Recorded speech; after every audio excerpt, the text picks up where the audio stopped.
అని చెప్పి కూడా తెలిసి కూడా ఈ టనళ్ళు పూర్తి చేయడంలో నత్తనడకన పనులు జరిగాయి గత చంద్రబాబు నాయుడు గారి తెలుగుదేశం పార్టీ హయాంలో. ఆశ్చర్యం కలిగించే విషయం ఏమిటి అంటే 2 టనళ్ళు ఉన్నాయి. ఒక్కొక్కటి 18.8 కిలోమీటర్ల టనల్ పొడవు ఉంటే 2 టనళ్ళు 18.8 ఇంటూ 2 టనళ్ళు అని అంటే దాదాపుగా 37 కిలోమీటర్ల టనల్ అయితే 37.6 కిలోమీటర్ల టనల్ లెంత్ అవుతే ఇందులో 2004 నుంచి 2014 వరకు దాదాపుగా 20 కిలోమీటర్లు ఆ దివంగత నేత ప్రీతమ నాయకుడు రాజశేఖర రెడ్డి గారు నాన్న ముఖ్యమంత్రిగా ఉన్నప్పుడు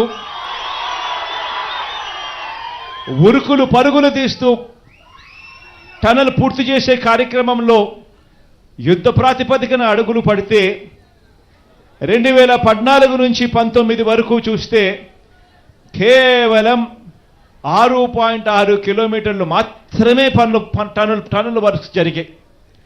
ఆ తర్వాత మళ్ళీ మీ బిడ్డ ముఖ్యమంత్రి అయిన తర్వాతనే మళ్ళీ ఈరోజు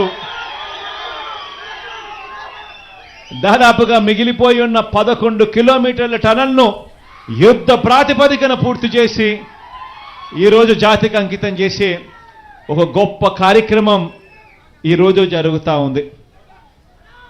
దీనివల్ల ఈ ప్రాజెక్టు వల్ల మంచి జరగాలని చెప్పి మనసారా కూడా కోరుకుంటూ మీ అందరికీ కూడా దేవుడు దయతో ఇంత మంచి అవకాశం దేవుడు నాకు ఇచ్చినందుకు దేవునికి కూడా ఈ సందర్భంగా నా మనసు నిండా ప్రేమతో దేవుడికి కూడా ఈ సందర్భంగా కృతజ్ఞతలు కూడా తెలుపుకుంటా ఉన్నా. ఇంత మంచి చేసే సందర్భం, ఇంత మంచి చేసే పరిస్థితులు దేవుడు నాకు ఇచ్చి మీ అందరి ముఖాలలో చిరునవ్వును చూసే కార్యక్రమం నాకు దేవుడు ఇచ్చినందుకు థ్యాంక్ యూ.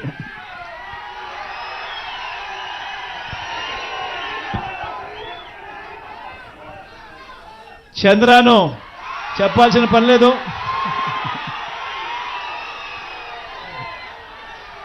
త్వరలో ఎన్నికలు రానున్నాయి. చంద్రాను అఖండమైన మెజారిటీతో గెలిపించవలసిందిగా ప్రార్థిస్తా ఉన్నా.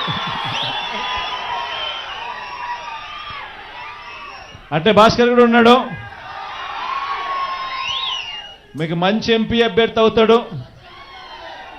తనను కూడా దగ్గరుండి మంచి మెజారిటీతో గెలిపించే కార్యక్రమం చేయండి, చేయమని ప్రార్థిస్తా ఉన్నా.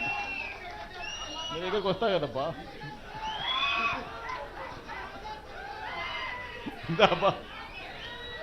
మా అన్న రాంబాబు అన్న కూడా ఉన్నాడు. అన్న కూడా మీ అందరికీ తెలిసి పరిచయం ఉన్న వ్యక్తే. అన్నను కూడా మంచి మెజార్టీతో గెలిపించాల్సిన కార్యక్రమం. ఎట్లా మీ నియోజకవర్గాలకు వస్తాపా నేను, అప్పుడు అందరినీ పరిచయం చేస్తాను.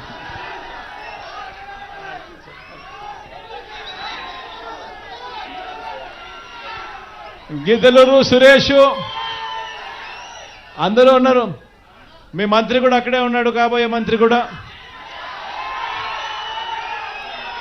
మా నారాయణ ఉన్నాడు, నారాయణ అందరికన్నా నారాయణ కూడా ఉన్నాడు. శివ కూడా అక్కడే ఉన్నాడు, కూడా ఇక్కడే ఉన్నాడు.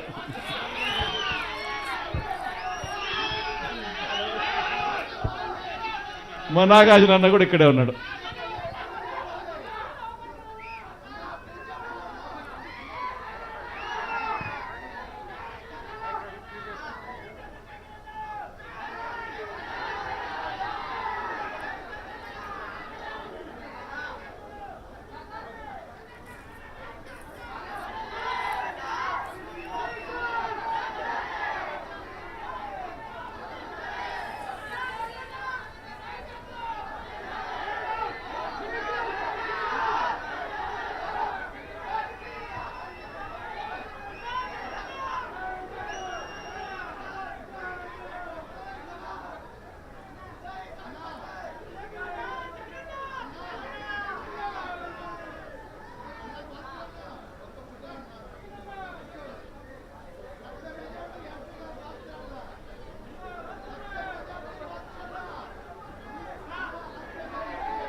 కుటుంబ